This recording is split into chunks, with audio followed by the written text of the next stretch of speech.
That being said, wardrobe malfunctions, we can get rid of that. well, that's probably going to make the highlight reel if there are. So, Janet Jackson. Yeah, I Yeah. kind of just assumed that would happen at some point during the show. So, but I just want to welcome you guys. So, Daybreak After Dark, we're on episode 2 now, which is kind of crazy. This started like 3 weeks ago with an idea in my head of, wouldn't it be fun to meet some of the people in our group? Because I feel like I get the opportunity as I'm like doing the live show. I get to know people. People come into the shop, and then I realize other people don't get that experience. So thank you guys for coming out today. To start the podcast, though, we have a tradition. We don't have a lot of set questions, but there's one that I kind of love. Every time I meet somebody at the record store, I feel like it just makes you know like what this person was at when they first started collecting. Right. So my question for you guys, what was the first record that you ever bought? Okay, I actually know. I can picture, I can see the time. I remember everything about it. First record that I bought, and I bought 2 at the same time. Okay, so we'll give you a twofer on this. Yeah. So I bought Quiet Riot, Mental Health. Yes, and that's a good one. Culture Club. And I can't remember. I'm assuming it's a little the different Color by Numbers, the Karma Chameleon. Yeah. So yeah, that was... Yeah, I don't know how that goes together. Those are the first actual records I bought. How old were you when you bought those? Was it teenage years? Younger than that? I was probably 12. Okay. So, yeah. I remember where I actually, with my own money, went to the mall and like, oh, okay. So you picked them out? And... Yeah, because then I lived in Idaho at the time, so our record store was in the mall. Okay, that's cool. What about you, Russ? My brothers were older than me, so my closest sibling is 11 years older. So I inherited a lot of music and got a lot of music from them. Yeah. I was gifted a lot of music. I was an obsessive Kiss fan. Okay. So I would get Kiss albums all the time. But the first album that I bought with my own money, went to the mall, went to Musicland, handed over my money, got a receipt. It was Blondie, Auto America. And that record still means so much to me because I remember it. The very first record, and it's just so passionate about it. You can see the cover, you can like almost feel it. Had a crush on Debbie Harry even at 12 years old. And it was just amazing. I feel like some of those bands knew what they were doing with the covers too. Yeah. Before that, I mean, the record that took off for me was Alice Cooper, From the Inside, just because my sister had it. Hearing the stories, it was about, Alice, and he was in like a detox type situation, and was all the people in there he wrote songs about with Bernie Taupin. And that's what all the songs on that record are about, like the nurse in the place and the other patients in the place, and just the artwork in it. You open up like a little door and it's the quiet room, and it's Alice sitting there in his, in his straitjacket. Yeah. And then, the back is them all running out like they just broke out and was released or whatever. Yeah. So that record I didn't buy, but I basically stole that record from my sister, and it became the first CD I bought later. So, and it was like a comic book. You experienced different things in that. Yeah, I remember listening to it and like, oh, Nurse Rosetta, that this song's about. I can picture it. Oh, there's Nurse Rosetta. Like I'm sitting there reading the liner notes and listening to it, and it's awesome. It's wild, like the tangible nature of a record, especially with a gatefold. Like you open it up, there's pictures, the inserts. Like if there's a booklet or a poster or. The one that always gets me, and you'll probably love this as a Kiss fan, Love Gun, the actual like Love Gun, that insert that came with it. And it's so funny. That's the question I get asked in the store every time I have that record up on the wall. Does it have the Love Gun insert with it? Yeah. And I know I don't want to go off on a tangent, but when Russ talking about Kiss, you've got to tell him the story about class pictures. Oh, can you remember Kiss Alive 2? And it came with tattoos. Oh, yeah. I remember the tattoos. Yeah. So my class pictures for like 2 years in a row, grade school, they would put you up there in the gymnasium. Yeah. I was shorter because I'm on the front row, and I'm always sporting the Kiss tattoos, sleeves all up and down my arms. My mom did not like that because Frampton Comes Alive T-shirt and Kiss. Yeah, that's true. Right, Frampton Comes Alive. Mom didn't approve of it, but you're like, I'm going to do it anyway. Yeah, I'm a rebel. My mom got me ready, doing this with the hair. Yeah, you go to school, and then right before pictures, I'm in the bathroom getting those tattoos put on. 9 tattoos on. Yeah, I always loved that story. So when you said Kiss, I had to bring that up before I forgot. And it's so funny because even at a young age, you can see though how like music influenced you even at that time. Well, I was talking about my brothers being older, so they were just into Led Zeppelin, into the classic rock. Kiss came along and it was something I could own, even as a kid. And my brothers hated Kiss. So the more that they hated It them, made you like it more. It made me so obsessed with them. I think for every Halloween for like a 5-year period, I was one member of Kiss. You know? That's smart. And I remember, I have a memory, and it was probably the worst movie of all time, but remember the movie Kiss at the Phantom of the At the park. Meet the Phantom of the Park. It was going to come on like a school day, and oh my God, I was obsessed and couldn't wait to get home to watch Kiss. And, you know. It's terrible. Yeah. It's awful. But you loved it so much. It was awesome. And I still have that emotion with them because you get older and, you know, your music thing expands and you start to like different genres. And you look back at Kiss and you're like, they weren't that great. You know what I mean? They had good songs. They had good hooks and everything like that. They marketed themselves so great. But, you know, you look back now and I'm like, we were just kind of an average band. Just marketed really well. And I feel like the thing that I appreciated with Kiss especially was how, like, their marketing was amazing. Like, for a band at the time, like, anything. You could have a cereal bowl with their image on it. You could have, like, they marketed it pinball machines. Yeah. Like, I don't think that, I'm trying to think of another band that did it as well. Can you think of anybody else who did not it? even close. Yeah. And I think they started that thing too, which made a concert experience. Not that it wasn't always an experience with the Stones and Zeppelin and all that, but Kiss was fire and these big elevators and blowing the fire and blood, and it was an experience like a horror movie watching it as a concert, and they delivered every single time. I always thought, like, was there ever a point where they're putting on their makeup and they're just like, oh my gosh, why did we decide to do makeup? Probably. Remember MTV? Remember when they were announcing and they hyped it for like a month? Kiss's makeup off. Oh yeah. Oh yeah, the makeup off. Oh my God. Yeah. And they just promoted it, and you're watching it, just can't wait. I got home from school. I couldn't wait, and I sat there just waiting. And they're walking out onto the sidewalk and they look it up. I'm like, oh my God. Yeah, and it starts panning up. I'm like, oh gosh, and now I see why they had makeup on. Yeah. And it was a little disappointing, even that album cover with their makeup off. You're just kind of like, wait a minute. Put the makeup back on. Yeah, please. Well, I love that. So, I mean, one of the things we talked about with that is the act of buying records. And I feel like for a lot of people in our group, these records tie to memories, it ties to family members, it ties to times in their lives. And for me, though, especially as a record store owner, I feel like the record shopping experience is a part of the culture. And anybody who lived through the 90s, who went to record stores, who actually got to like buy things in person, I think it's so different back then from what it is now. And when we first started our record store, I really wanted to try and capture, I felt something was missing from the like record store nowadays. So it's not that it doesn't exist, but for you guys, and this is what I loved, when you told me this, I immediately was like, we need to have you on the show and talk about this. So you guys in the 90s worked in a record store. Tell us about that. It was the best part of my life, and I think it was with Jeremy. Dude. So how old were we? What record store? Kind of set the stage for people of... It was called Tom Tom Music. It was in Sandy, actually just up the street from your shop. Yeah, not too far away. So, but I remember I would go in there all the time and I'd like, Russ, get me a job. And, you know, because Russ worked there, he's like, all right, I'll talk to Tony. That was the owner of our shop. Yeah. So Tony, you know, he'd tell Tony, and then I'd come in. I mean, I was in there all the time, just bugging him, listening to music. Can I listen to this? Can I, you know, and then order this in for me, you know, and, it was probably what, 94? Yeah, 92 or 92, 93 by the time, I mean, when I started going in there. I'm saying I didn't probably start working there until like 94. So Russ, you started it off. You're like, you got to come work for over here. This is amazing. Yeah, Jeremy would come in, and this was the life that we would have, because people would come in and it would be like a bar, you know, where I was like a barther, and someone would come in on the counter, and, you know, we'd sit they're leaning up telling you about 7 hours about Public Enemy and the Go-Go's. And then when Jeremy, when he came through, our owner kind of took a step back, and we pretty much ran things. Okay, so you guys were running the shop. I was ordering, like, he put me in charge of ordering the imports and ordering records, you know, because it was a CD store. I mean, it was the 90s, everything was CDs, but we still had like a record section.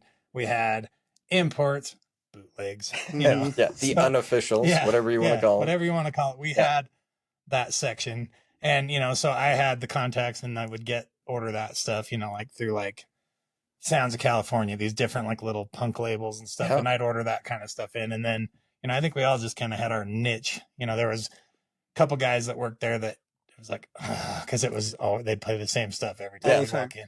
Because how many employees were in the shop? Was it, you had a few people working at once? Like, I mean, it was basically us, and then the other people, they left, and then we'd have some part-time people like at weekends. We had people that we weren't even paying them. They just came in. They just came in and were like, can you go put those out? And they're all working for us. Like, give them a used CD to like do our work, and we'd sit there and talk with our buddies that were coming in, or talk to other customers about music, or sit and just they're doing our work. Chat it up. So they're out putting the used CDs away so that we can sit and just BS. I love that. I've noticed that too with my shop. Is when I first started, like, we're kind of a smaller shop. We like really try and curate what we have. And so people would come in and they just loved it. And they were like, can we get a job here? And I've kept track since we opened. So we've been open 8 months. Throw out a number. How many resumes do you think I've gotten? Not advertising. This is just pure people bringing me a piece of paper saying, I want to work here. 20 plus. Okay. 20. Jeremy, under. What do you think? I'm guessing over. Okay. 67 people so far. And I haven't advertised. I haven't said we're hiring. Right. But like people just want that experience. Like I feel like they want that music experience like you guys had. I worked 26 years in the corporate world. So, I have done that, but I've never had an experience of working in a music store. I do it tomorrow. I do it again. Yeah. It was a part of your life that you look forward to. You would come home. It was so rewarding. We didn't get paid anything. No. Just barely. It was like, I don't know how we survived. You probably spent a lot of it on like buying things too. Well, and that was the night we did work there. So our boss was cool about, we got cost on everything. We didn't have to pay. That's amazing. Above cost. So, we'd order what we wanted and get it at cost. We'd buy used. If there was something that came in used and we're like, we really want it, it's like, I could give you like $3. Yeah. Even though it's like, this might be worth like $30. Yeah. Your Beatles had come across and you're like, well, that's maybe $250. Your collections grew after working there for a few years. Yeah. But that was the cool thing too. Cause you see stuff coming in that you're like, oh my gosh, I've wanted this for how long? And I'm like, I can't believe I'm seeing it. And you're just trying to keep it cool. Like, we can probably pick that up. I guess we can add this to the bunch. So. And for me, that's one of the highlights of my job. Like a crate of records will come down the stairs and I can almost I fine tune my ears so I can tell when somebody's carrying something heavy and I can just my hairs on my arms start going up and I'm just like, oh, what's it going to be? And then 90% of the time it's stuff where it's like easy listening. Like, why did you bring this in? But those rare times when you get something where you're like, how did the Smashing Pumpkins OG pressing walk into my shop? They'll sandwich stuff too, and I'm sure they do it with you because you'd get CDs and you're looking at them and be like Beatles, Stones, stuff that you would need, and then suddenly you're at Belle Biv DeVoe, crap that we had tons of, and you're like, no. And then a week would go by, and that same person come back with the same stuff. Nope, we can't take this into Still no on that one. Yeah. But you're gonna talk about Belle Biv DeVoe. I got dumped at Belle Biv DeVoe. Jeremy. Yeah.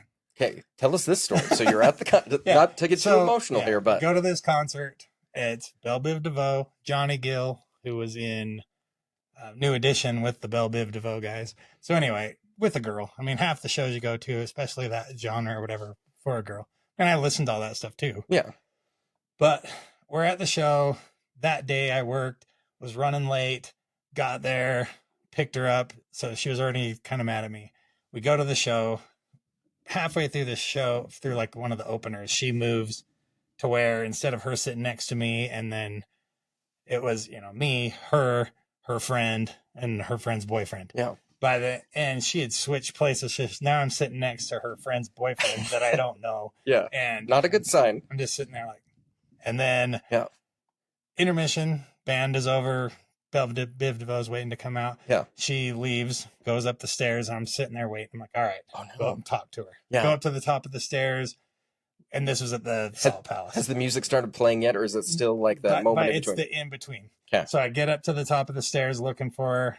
I don't see her. Go down to the stairs or go back down to our seats and tell her friend, I don't know, do you want to go? It's like, she came the other way, got her stuff. Her dad came and picked her up. Oh no. So yeah. How long had you been dating at that point? Was it a few months? Yeah. So and was there signs that this was happening, or was it just out of nowhere? I mean, I think it was one of those I heard later. It's not you, it's me. That kind of got that speech. So you were at a concert and you were sitting and she literally moved and ghosted you. Yeah. in the middle of the concert. Yeah. It's funny because back then you don't realize it, but now people take for granted. You had to get creative with your breaking up. Oh, You yeah. had to like abandon somebody at a concert. You couldn't just send like, Yeah, I couldn't text them. yeah, hey, we're done. Did you ever do a mixtape breakup? Oh, Like you A mixtape No. you know, the breakup. perfect songs together, you know, the art of mixtaping. And like, did maybe mixtapes you for girls. talk but to me never- after you listen to Never this. a breakup. So Yeah. you actually would Yeah. design a set of I did songs once, yeah. that they're like, by the time they're done, they're like, oh, this is a good side. Something's not right. But- Mhm. And I feel like that may be part of the culture. You had the record store experience. You have the physical media. I feel like the mixtape is part of all that experience that Mhm. it's really sad that people don't get to experience that now. Because you would put so much thought into it. Yeah. Like, what song could best follow this? Or, you know, and it was great. I miss doing mixtapes. I guess you can Yeah. still do it. Yeah. I don't know. Because I feel like you had an evolution. You had the cassette where the song would come on the radio. You would have to time it perfectly so you were ready to record. It comes on, you record it. You're hoping that they didn't do some weird extended intro so you Yeah. caught it. And then you were recording songs that way. Mhm. And I still remember doing that, like waiting patiently with the radio, because that was the way you listened to songs. And And captured them for you. Yeah. and if it wasn't on the radio, most people wouldn't hear it. Right. And that's where I feel like the physical media came in. You could go to the record store. Maybe you heard that song of Nirvana on the radio and you're like, Smells Like Teen Spirit is kind of an amazing song. I wonder what the rest of the album's like. Right. And then you would buy the album and get to listen to that whole experience of the album. So obviously albums coming out, it was kind of the heyday of like a lot of great bands. You had those 90s alternative, you had grunge. Like talk about getting those albums for the first time. Because I feel like now we don't quite have that level of we're lining up. We're like, what was it like to get an album in back then? We've talked about it before. You know, the movie High Fidelity? Was that the Mhm. One of movie? my I've watched that so many Yeah, times. it's so To good. me, that's more like a documentary. That was your life. Because we lived that. And you know that scene where John Cusack's going, I'm about to put the beta band on and I'm going to sell 5 copies of this record. Yeah. Yeah. We would do that. Yeah. Yeah. I mean, we would get early things in. I remember Jeremy just playing out of Green Day Yeah. because Green Day was coming in and we would move Yeah. copies. So actually playing it in the store would like Yeah. cause Yeah. it to move. That's true. You yeah. sold more corn than I think anybody in the western part of Yeah. the United That's States. true. But Alanis Morissette, my biggest memory to that is the record companies were really pushing her. But yeah, it took her a while to just blow up. hmm So we had that CD early and you'd play that. And the minute you'd put it on, you're like, I'm going to get a response to this. A crowded record store. And people Yeah. would be like, Yeah. They're kind of listening. You could that? tell it's like yeah. invoking a emotion. Yeah. And just being a different time. I mean, an album was coming out and the record, I mean, labels were excited. I mean, it was a totally different time, but labels were like, I mean, we had this guy from Sony Music. He's like, oh, new Rage Against the Machine's coming out. So let's have a listening party. We're going to go to the bar. We're going to have a listening party. I'll buy all the drinks and do whatever. That's cool. So he's just playing Evil Empire, the new Rage record. So we're sitting there listening to it. And he orders shots for everybody. And they had these things called Harbor Oh, yeah. Lights. I remember that part. Yeah. So these shots were, I don't know what's even in them, like death, but they light them on fire. They line them up and they've got them sitting on the counter and Yeah. they're on fire. And I'm looking at Russ like, what do I do? Yeah. And Russ tells me, don't blow it out, just slam it. And I thought that's what Russ said. No, Russ Yeah. said, I pick it up and start to The drink opposite. fire. It's pouring out and fire. Jeremy's on, the on counter. fire. Did we have the beard back then? Because that No, could, okay. I had like this 90s goatee Mhm. thing. Okay. I didn't have a full beard. Okay. But Russ is like, no, I said blow it out, then slam it. I thought he said, Jeremy's don't blow- got and I'm just like, alcohol every- fires they're like everywhere. putting out And- fire. And that's how the bar burned down. Yeah. That's how the bar. Yeah.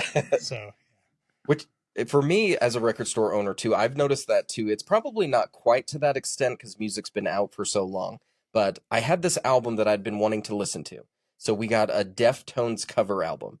And they cover a lot of great like 90s songs. And I just loved that album. But I hadn't listened to it on record yet. So I got a copy in, sliced it open, and you guys probably know that feeling, right? Mhm. That new album, you want to slice it so the shrink's intact. right. And I put it on, and I was so excited to listen. About 30 seconds in, somebody in the shop's like, is that for sale? Yeah. And I'm just like, I just put it on. And they're like, I'll take it. And as Yeah. a store owner, you got to sell it. Like, I can't be like, no, that's just mine. So I sold it, got another one, sliced it open, put it on. I sold like 4 copies that day. One of the times I was in there, I mean, I've been to the shop a few times, but one of the times that happened and I witnessed it. Yeah. You were playing it and then Brittany bought it. Yeah. So yeah, You were there for that. yeah. So I had to wait for a slow moment because I'm like, I can't put this on when people are in the shop. Finally made it through the entire album. Nice. And it was a very rewarding thing to be like, I did it. We were talking about mixtapes, and I think we both did it because we had that 5-disc changer. Mhm. So you'd put a lot of thought in there, like, Oh, what yeah. CD am I going to put on a shuffle? Yeah. And, you know, you'd put them Yeah. in there. And yeah, because you're like, especially like when we work a morning shift, it was you worked by yourself for the first few hours, unless it was like new release day. Then there'd be two of us because we'd have to put them all out. And we talked a little bit to you about this other times about it was nothing to bring in 500 copies of something, you know, because it would sell. And then, So were there actually like you would order 500 copies? Oh, yeah, What, we had- like what's an album you can think of that? Green Day, Yeah. Korn. Green Day, Korn, Pearl Jam versus. Mhm. I mean, these are all record. I remember Yeah. when they came out, those ones specifically, like just selling tons. And then In Utero, when it came out, was Yeah. huge. I mean, And that's wild to me because nowadays, like, I'm a little hesitant to buy 5 copies of something Yeah. because so many people's collections are diverse. Like, as a Kiss fan, I'm sure you have most Kiss albums that Mhm. you want at this point. So for me, it's like, that's scary to buy 5 albums and to think that you had like a box of 500 and handing them out like candy. yeah. Yeah. It was, you'd have the little box that had 30, and there'd be a box, and inside that box was 10 boxes of the 30. And then, you know, you'd have several boxes, and yeah, shipment days, it was crazy. There was, What was the feeling in the store like on those days? Like you'd get there early, probably you're prepping. It's a big day. Did you have lines? Like what was the? Yeah. I think it's Fridays now, but what Yeah, it was new release Tuesdays. days? Tuesdays. Yeah. Yeah. So we would advertise them, and we would play music in the store because we'd have a lot of promos anyway. Yeah. So there'd be a build up for things, and people would know. They'd read things, and they knew that Nirvana was coming out or if something was coming up. We were advertising it. So I would get there sometimes at 10, and there'd be 20 people outside. And this Yeah. wasn't even an advertised thing yeah. because Not sometimes just the we would do- usual mall rat kids out smoking in front of the store Yeah. and skateboarding on the curbs. They were Yeah. actually in line to buy records. And we were talking that we were lazy and would sleep in. Sometimes we were late. You'd get there, and people are like, They're upset because it's like I it's want Pearl release Jam. day. Yeah. Yeah. I mean, I actually met my wife at the record store, Did you really? but almost didn't because I was always late. I worked the afternoon shift, and you're supposed to be there at 4:00. Yeah. But this guy would roll in, 4:15, 4 whatever. So she had to be somewhere that day. She had an appointment or something. And we used to have a girl that worked there named Heather. And so I started seeing Heather on the schedule and just thought it was the old Heather that used to work there. Yeah. And so I get a phone call. Hey, Jeremy, this is Heather. I'm like, oh, hey, how's it going? She's like, Tony said you're usually late. I need to be in an appointment today. So could you be on time? I'm like, okay. Yeah. So I I'll showed try. yeah. So I actually got to work on time that day, walked in, I'm like, who's this? Like, Yeah. hello. Yeah. But ends up, So it was an instant like yeah. yeah. And you took then- notice. So then I was on time from then on out so that I could see her every day because she would work the day and I would work the night. But Yeah. the mid person that was there in the middle would be there when I got there because the morning person had already left because I was late. Yeah. But then, I'd start getting there on time, and then she went to St. George to see her family, got Christmas money, came home, wanted to get it tattooed, Yeah. and then talked to me about, hey, do you know where to get tattooed? And I'm like, I know a guy. Yeah. So we end up, our first date was getting her tattooed, and going to dinner, and then going to a show. That's So, amazing. yeah.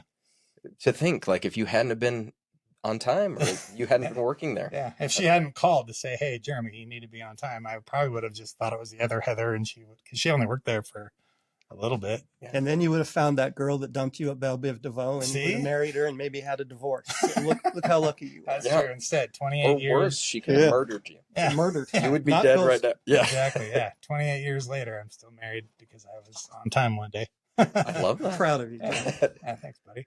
And our boss, love him, Tony, if he's ever out there and watches us, thank you for giving us this job. We Tony's love the you. man. Yeah. But back then he was conservative and he was a little quiet. Yeah. And he'd come in the morning, get everything ready, and then it would be these two crazies that would take over the day.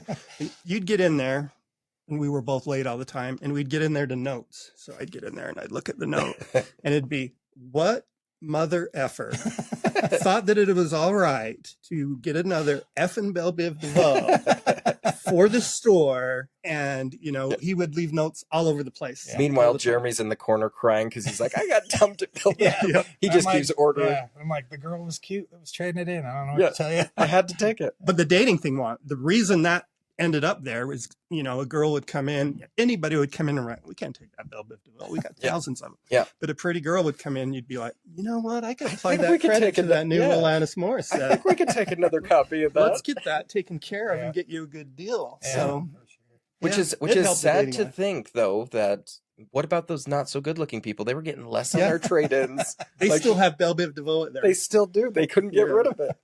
Yep. So did we ever have celebrities in? Like that just popped into the store? I don't. We drank a lot.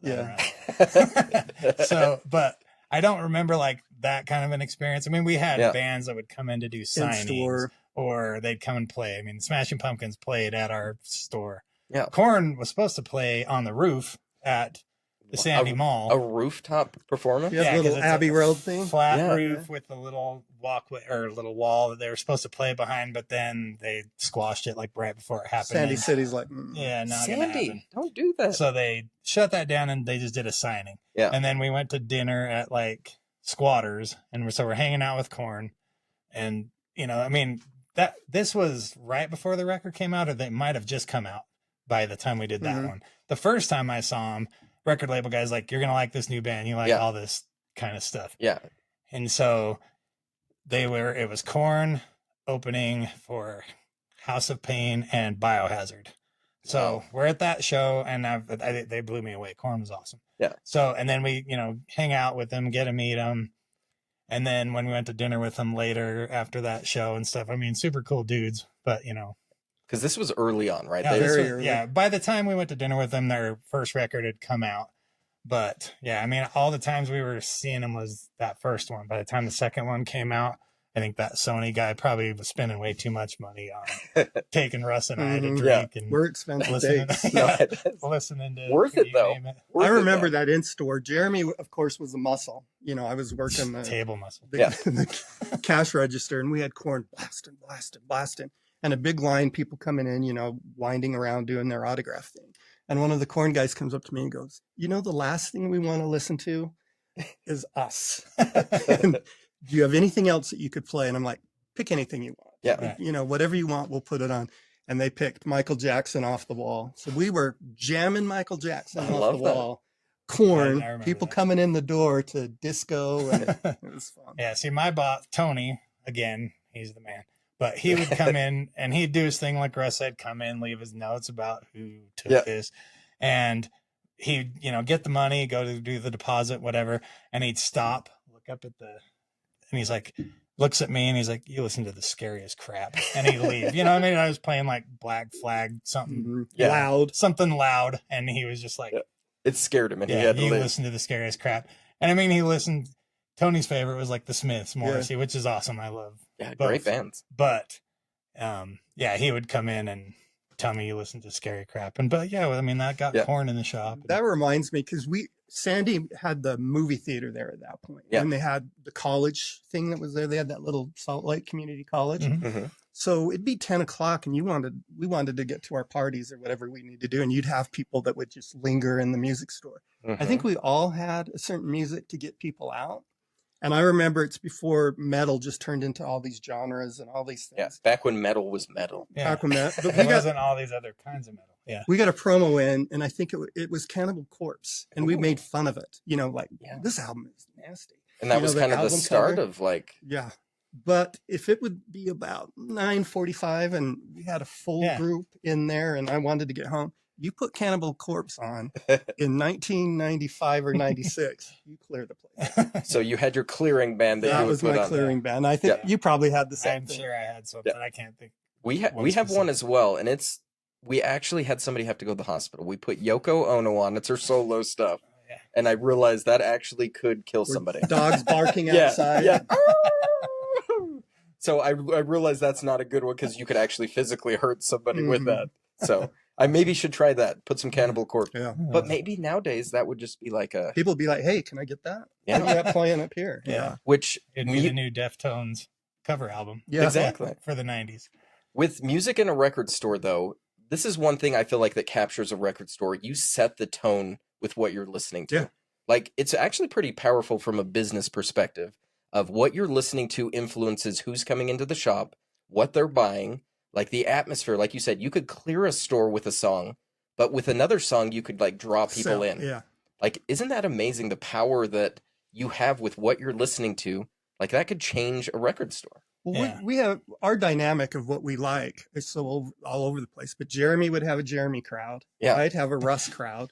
And I know you're a Collective Soul fan, but that Yeah. goes back to what I was talking about with the Alanis Morissette. We got Yeah. Collective Soul long time before that album came out. Yeah. And you put that on and people would love it. Yeah. But I couldn't play Collective Soul to some of your crowd that would come in because they'd be like, What are you well, what in listening the to? hell is this? Yeah.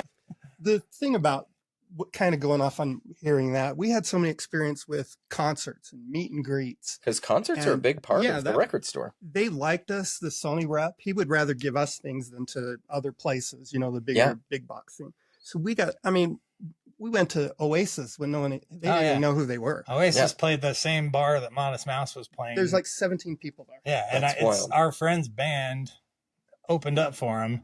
So like the Gallagher brothers, Yeah. the guitar player Mhm. didn't have his guitar cord, so he borrowed and still to this day has Pete's guitar cord because he borrowed it and then never gave it Yeah. back. So once again, this is a great chance You can to actually- right yeah. some wrongs here. Yeah. Let's get that back to the rightful owner. Okay, let's Yes. right wrong. And everything about those two brothers are the truth because they were even like that back then. Yeah. Because So that you whole can concert, confirm. Yeah, They there's were- like 20 of us total, including Yeah. the opening band that's now in the crowd watching. Yeah. they were And bagging on each other, bagging on Utah. fighting in the backstage Yelling. area, which was smaller than this little area we're in Yeah. right now. And you know, so as they're yelling at each other, You could hear you what's can hear 'em, happening. yeah. And we didn't know these guys. We're like, Yeah. why would we come to this concert? They don't Yeah. even want to be here. Right. Yeah. And a month later, they were like everywhere. But What did you think of the concert? Was it like there's something Yeah. to these guys? when Like, he did you feel that? played, I mean, I still to this day I can tie that memory. You talked about it Mhm. on with the Colton brothers last week Yeah. about tying memories to music. I can still the first time hearing Rock and Roll Star from their first record was at that show, and he's sitting there, tonight I'm a rock and roll star, and that's when I hear the Yeah. song on the record now, it takes me back to standing there with 14 other people Yeah. watching. That's I so I don't cool. think they've ever come back to Salt Lake. No, they were probably I like, think yeah, that was we the probably one and played only that same tiny Oasis bar. experience. Yeah. That's crazy. Now but- it's like a Thai restaurant or something. It's Mhm. not even a bar anymore. It was a bar that you're there and you're enjoying the concert. But if you looked up at the ceiling, you're like, oh my God, this is a fire hazard. I mean, they have things like hanging down and Yeah. metal would be falling in Yeah. between the I concerts. have pictures in my hallway that are blown up. We had a Photoshop thing in the like a photo studio. I think it was an Inkley's in the same strip mall that our record store was in. Yeah. And I would trade the kid over there like records Bill Yeah. Biv DeVoe. yeah, I'd give him You- our extra Bill Biv DeVoe Mhm. for like he would take. Like I had a picture that I took at 7 Year Bitch from that same bar. Yeah. And in the background is like the ceiling falling out. I'll have to post it on the Oh, that'd be funny. Daybreak. So you Ceiling can see fan it. just dangling Yeah. by cords. But There's sparks coming off. yeah, of I'd things. take it to him and he'd blow it up and make Yeah. me big like poster size copies. Like I have a picture of Yeah. Henry Rollins in my living room that Yeah. I took with a disposable camera. This is before everyone had a camera on their phone.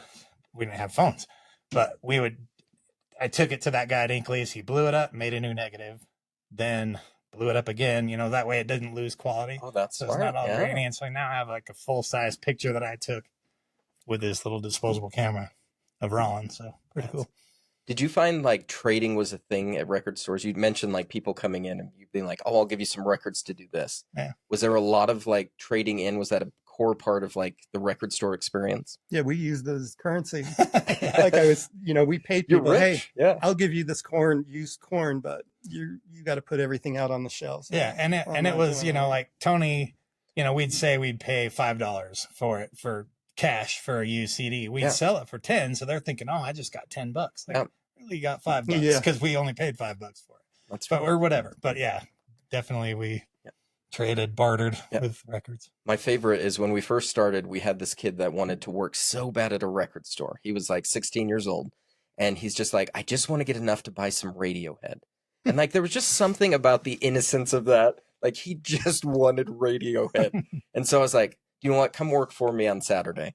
And so he worked like a 6-hour shift and like, he busted his tail, like grading and learning how to do things, and he was so excited. Then at the end of the day, he had earned enough for 2 Radiohead albums.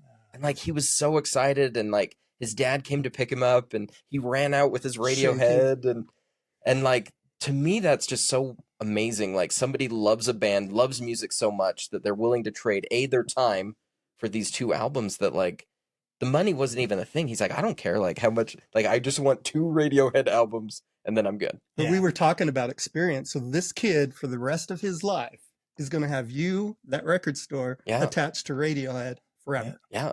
And it's so cool to create memories for people in the store. Okay.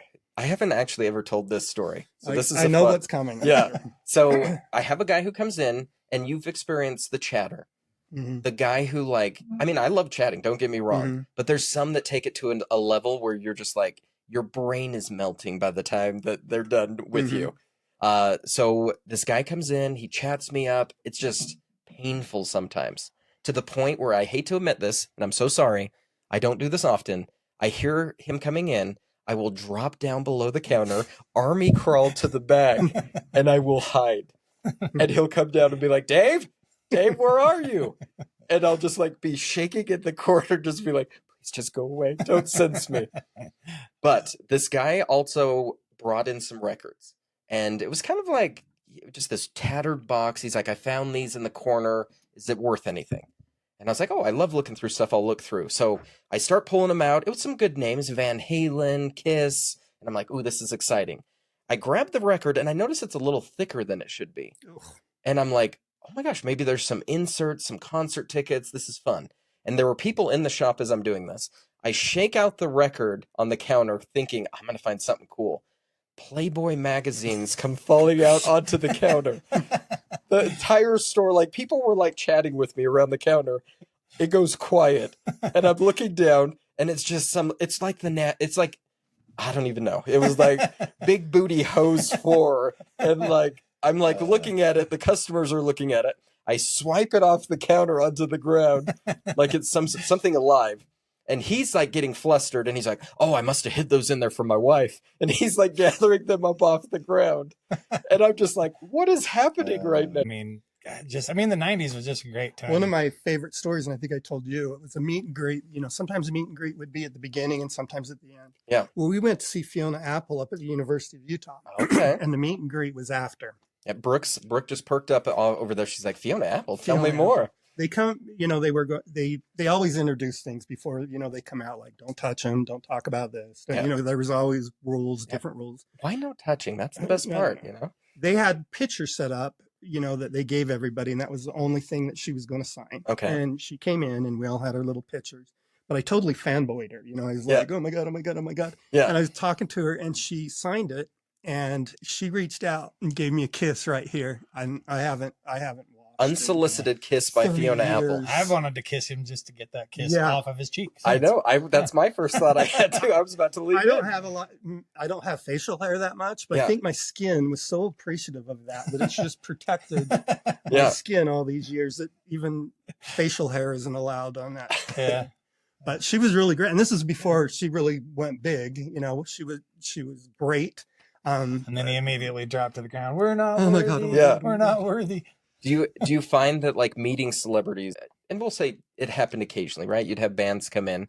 Did some live up to expectations, and then others you're like, oh, that's so sad? I've told you this story before, but we'll share it with everybody.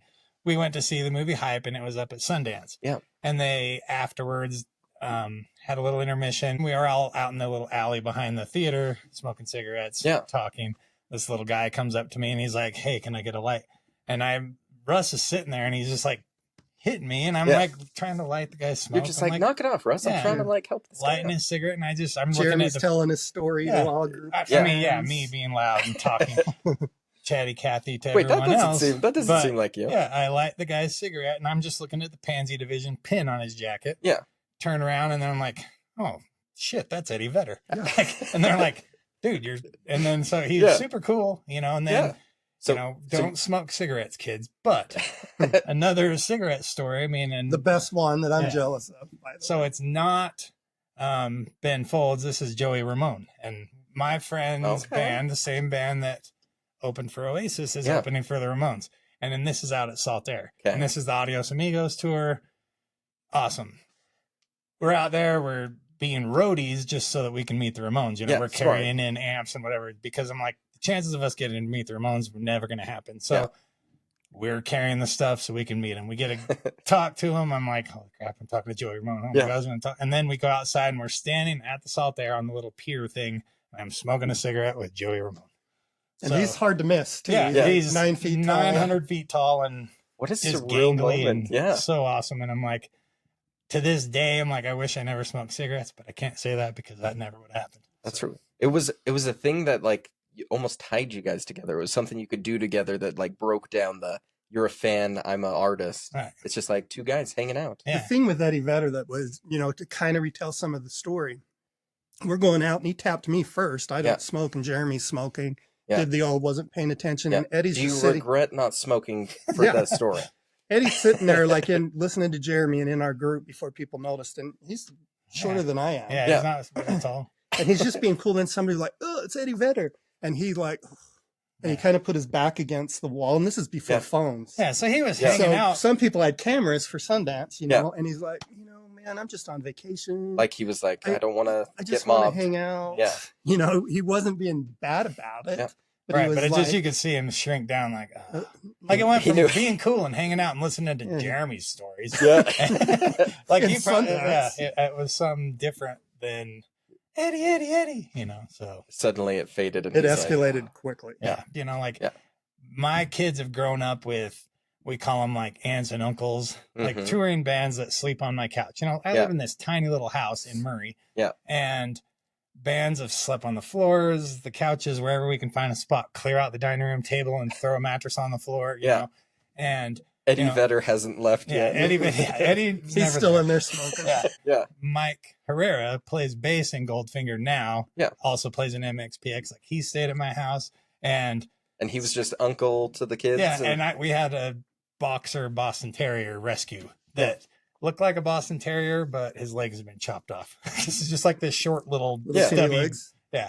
Big jowls, boxer looking, but stubby. Yeah. And he was not neutered. So his balls, for lack of a better word, are like basically dragging on the ground. And my other friend that's in this band, Neutral Boy, that was staying with us. Do we really want to hear the end of this story? Yeah, it's fine. It's good. Okay. Okay. Yeah, Herrera was. Yeah, it doesn't get. We have to hear this X-rated. now. I'm getting a little. So Charlie and his big balls. I mean, everyone's just amazed how like there's no way that was real. Yeah, everybody who comes they over look like comments. those ones that hang on like guys with huge trucks that have those fake balls.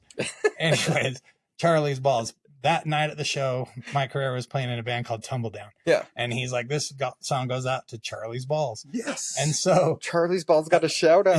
6 months down the road, maybe a year, Neutral Boy on tour, staying at my house. Yeah. Mike Moen, the singer, like takes a picture, emails it to Herrera.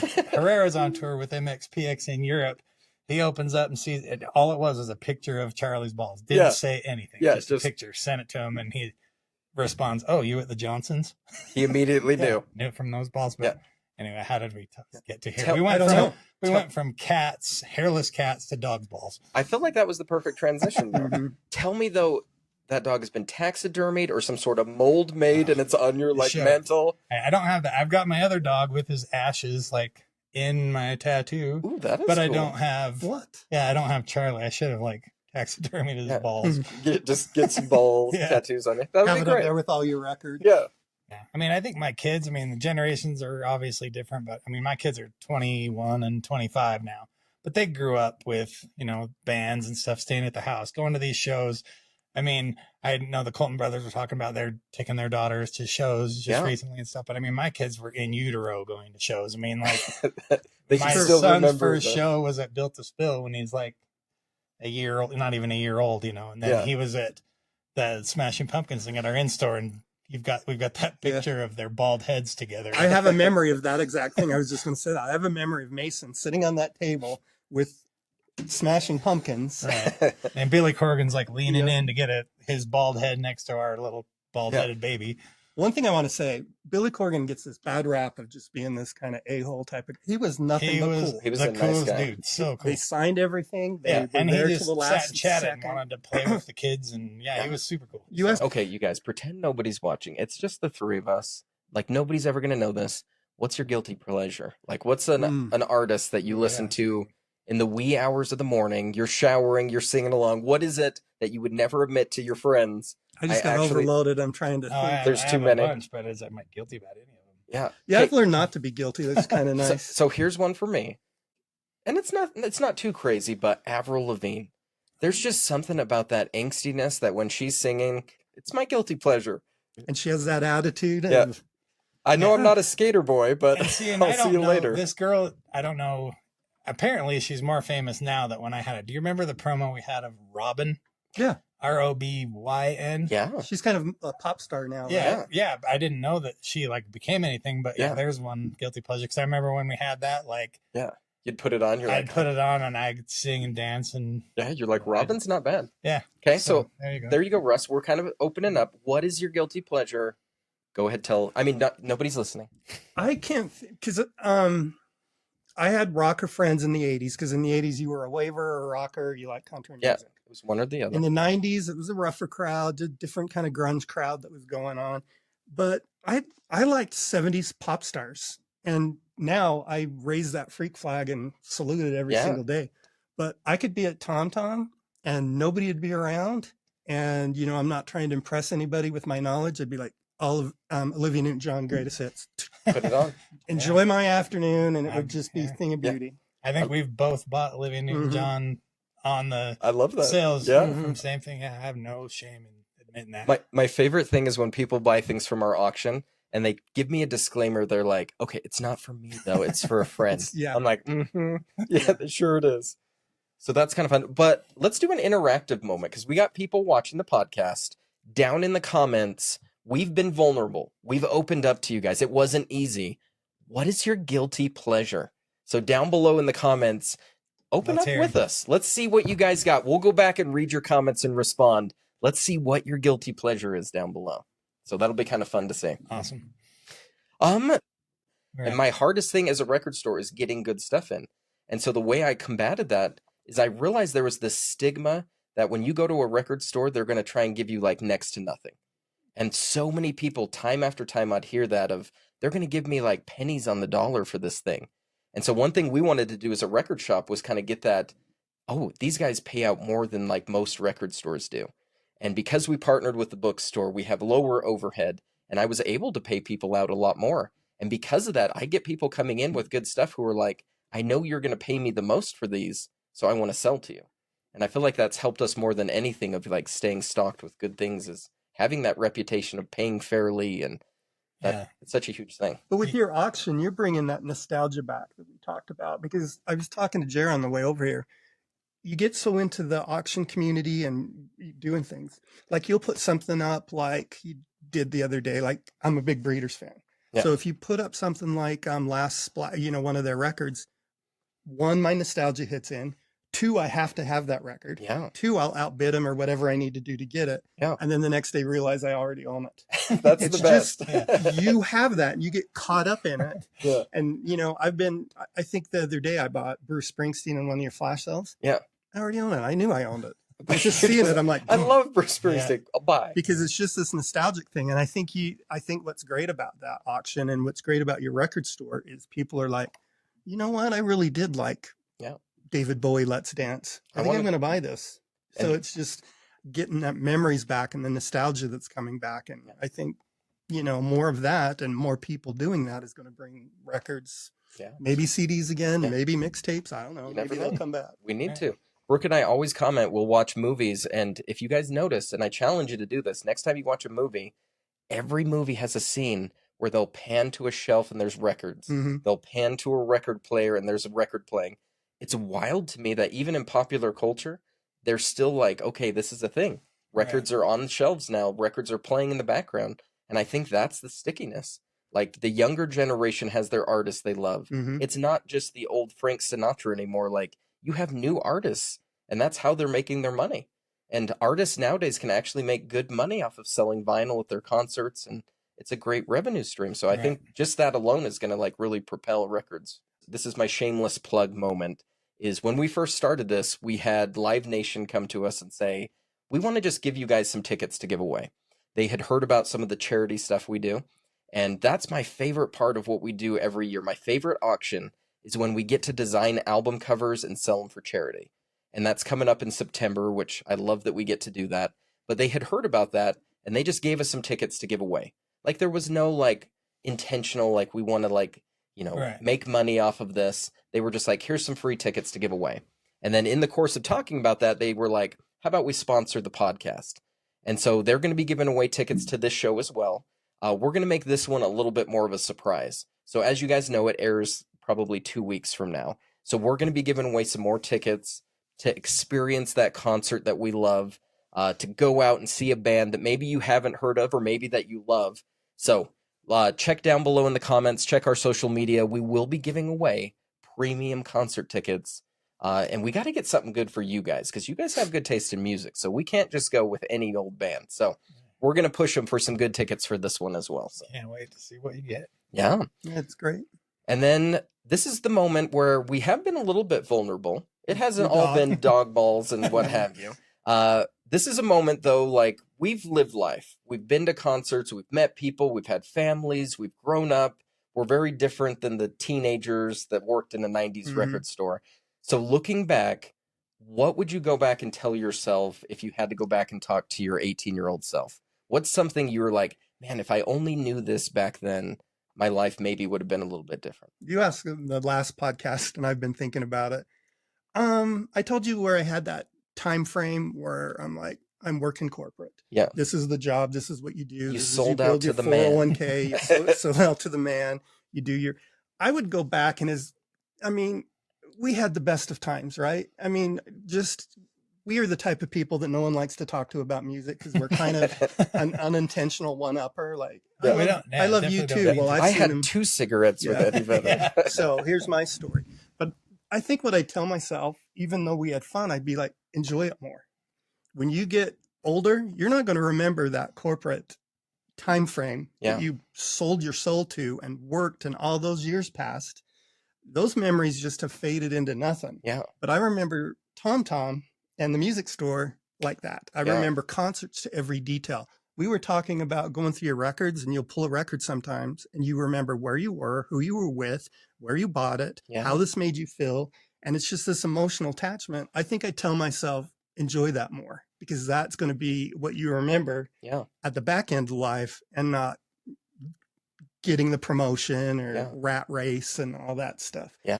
Jeremy, what about you? I mean, kind of on the same thing. Maybe the regret is not giving bands a chance just because of some of the people that listen to those bands, you know, because they'd come in and I would like, you know, there's nothing, you know, there's U2 songs that I can hear now that back then, if U2 came on, I'd be like, ugh, because of certain people you're just like, that we worked with that only played it. And I'm like, oh my gosh, they're going to put all 5 CDs in the CD changer of U2.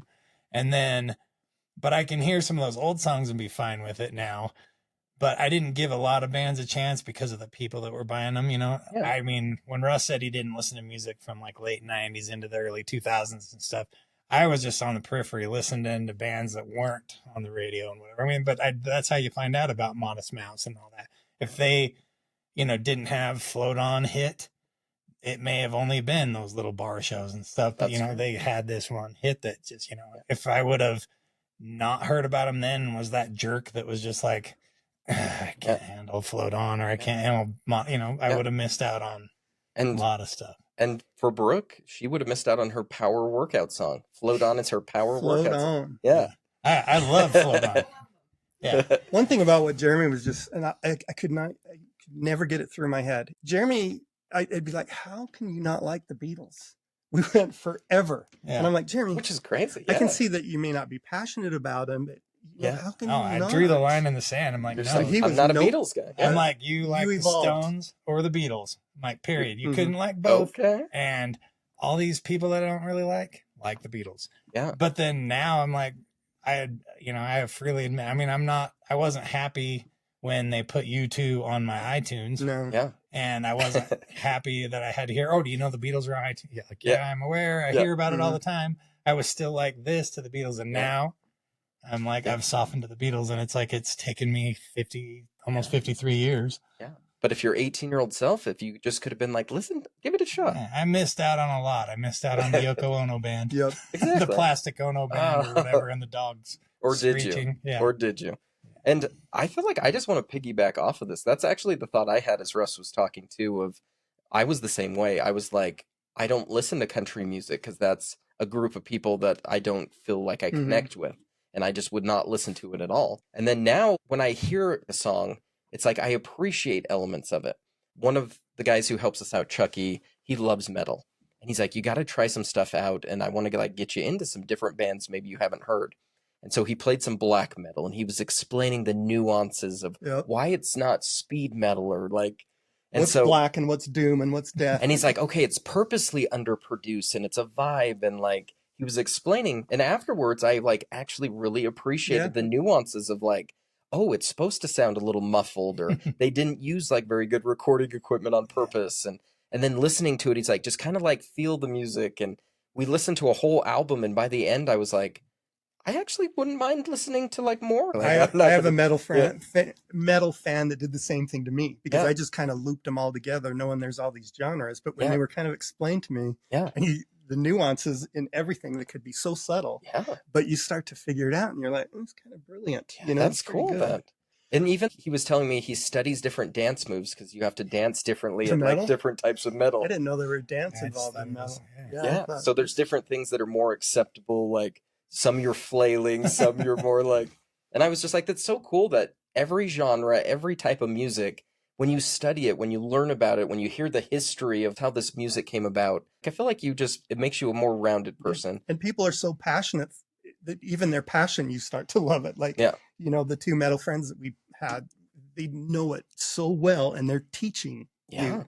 And it becomes a teaching moment, and you're like, I like it just because you explained it. And now when I hear that song, I'm going to be like, that was a cool moment where I finally gained a little appreciation for things. So all this thing I've been thinking, I don't want to I'll be really quick with it, but we're kind of the same generation. And don't you think how lucky we are, where we kind of were kids when classic rock and the 60s were happening. We were getting older and more experienced when the 80s hit and MTV hit and all these British bands.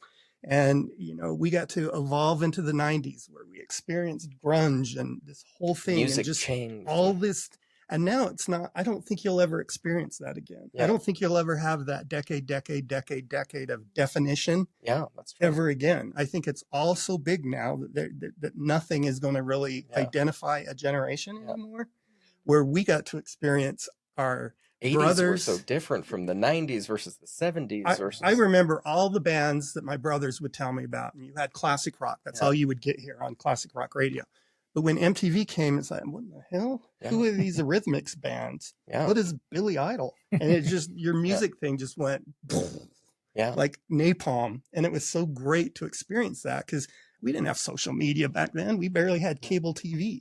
And by the time we got that cable TV channel, we were opened up to everything. Right. And for us, that was huge. And then, you know, the 90s just had its biggest thing. We lived the 90s.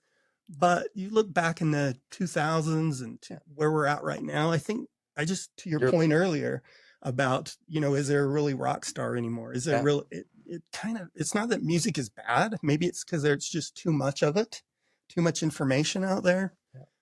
Maybe we'll look back and be like, wasn't it great those 30 years of generic pop artists that sounded vaguely similar?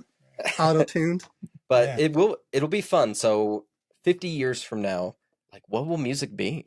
That's an interesting thought of like how it evolves over time. And maybe we'll have a resurgence of classical piano, and the Beethoven guy just suddenly becomes like, he's a badass. The new like, DJ. He's just slaying the ladies, and like classical piano could be the new. And the long-haired rock star guy is like working at the gas station now. I wish I played classical piano to get the babes. Yeah. But you guys, thank you so much for coming out today. I hope you had fun chatting music. I feel like we could probably do a part 2 and a part 3. I was worried we didn't have enough to say. And then I think start we shut talking up about balls. Yeah.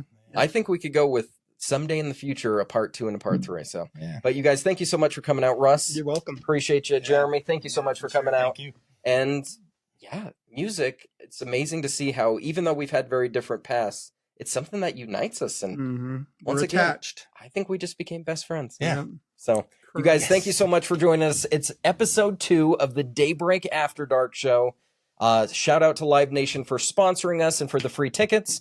And a special thanks to all you guys watching, because you're the record community that we're talking about. You're the people, the stories, the moments that make all this fun. And thank you guys for joining us on Daybreak After Dark. We'll see ya.